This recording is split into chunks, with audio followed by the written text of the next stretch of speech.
আসসালামু গাইস, আমি হচ্ছে রবিন এবং আজকে হচ্ছে আমাদের ভিডিওতে আমি আপনাদেরকে পাঁচটা বইয়ের নাম বলবো। ঠিক আছে, ইংরেজি পাঁচটা বইয়ের নাম বলবো।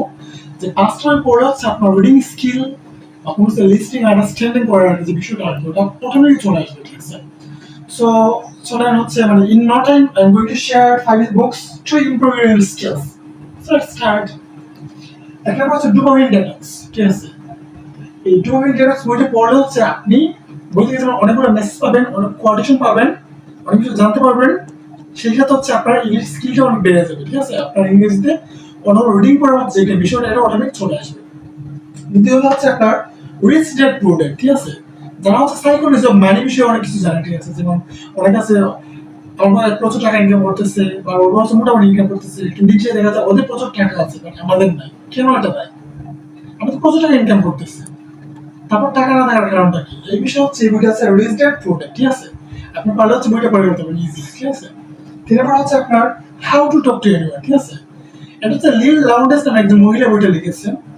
এই বইটাতে হচ্ছে আপনাকে 92 অর্থাৎ 92টি ট্রিক্স দেওয়া আছে, যেটার মধ্যে হচ্ছে আপনি একটা মানুষের মনটা খুব ইজিলি জয় করতে পারবেন। ঠিক আছে, এবং হচ্ছে একটা মানুষের সাথে খুব সুন্দর করে কথা বলা, ঠিক আছে, সিনিয়র জুনিয়রের যে বিষয়টা এটা মেনটেন করে যে কথা বলার যে বিষয়টা ওইটা হচ্ছে আপনি এই বইটা পড়লে ইজিলি পেয়ে যাবেন। ঠিক আছে, 4 নাম্বার হচ্ছে আপনার সেপিয়েন্স।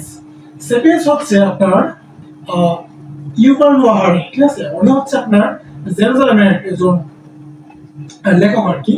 তো ওনার এই বইটা হচ্ছে সেপিয়েন্স, এটা হচ্ছে মানব জাতির ইতিহাস নিয়ে হচ্ছে এই বইটা লেখা হচ্ছে। ঠিক আছে, এটা বিংশ শতাব্দীর সবচেয়ে সেরা একটা বই এবং আমার কাছে বইটা অনেক বেস্ট মনে হচ্ছে আর কি।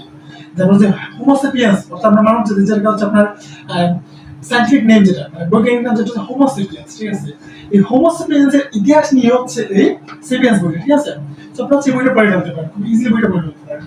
নেক্সট আপনার থিঙ্ক এন্ড গ্রো রিচ। ঠিক আছে, আপনি চিন্তা করবেন আপনার মানে তো অটোমেটিক রিচ হয়ে যাবে, অনেক বেড়ে যাবে, বৃদ্ধি পেয়ে যাবে। ঠিক আছে, বিষয়টা এইটা আপনাকে সিমিলার একটা বিষয় বুঝছেন।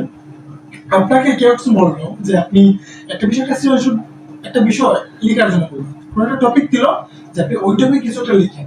আপনি আপনার মতো করে লিখলেন, আপনার একটা ফ্রেন্ডকে বলা হলো সে তার মতো করে লিখলো, কিন্তু দেখবেন আপনার আর ওর লেখার মধ্যে অনেক কম্পারিশন কিন্তু অনেক ভিন্ন, অনেক ডিফারেন্ট। কিন্তু আপনার লেখার মানের সাথে হচ্ছে ওর লেখার মানটা নাও মিলতে পারে। ঠিক আছে, বা ওটার সাথে আপনার নাও মিলতে পারে। বিষয়টা ওই টাইপের। এর জন্য হচ্ছে আপনি থিঙ্ক এন্ড গ্রো রিচ বইটা পড়লে হচ্ছে আপনি খুব ইজিলি এই বিষয়গুলো ইজিলি পেয়ে যাবেন, বুঝতে পারবেন যে আসলে কি আমরা সেন্সিটিভ পাওয়ারটা কি, আমরা যে ব্রেইনের যে শার্পনেস এই বিষয়টা আসলে কি, এটা আপনি ইজিলি বুঝতে পারবেন থিঙ্ক এন্ড গ্রো রিচ বইটা পড়লে। সো আই থিঙ্ক অবশ্যই আপনার ভিডিওটা অবশ্যই আপনার কাজে দিয়েছে আর কি, কাজে দিবে। কারণ এই যে পাঁচটা বইয়ের নাম বললাম, ঠিক আছে, পাঁচটা কিন্তু বেস্ট। ঠিক আছে, আপনার ইংরেজি ফ্লুয়েন্সির জন্য, আপনার ইংরেজি স্কিলের জন্য, রিডিং স্কিলের জন্য স্পেশালি। সো আপনার সাথে দেখা হবে আমার অন্য কোনো ভিডিওতে। সেই পর্যন্ত ভালো থাকুন, সুস্থ থাকুন, আল্লাহ হাফিজ।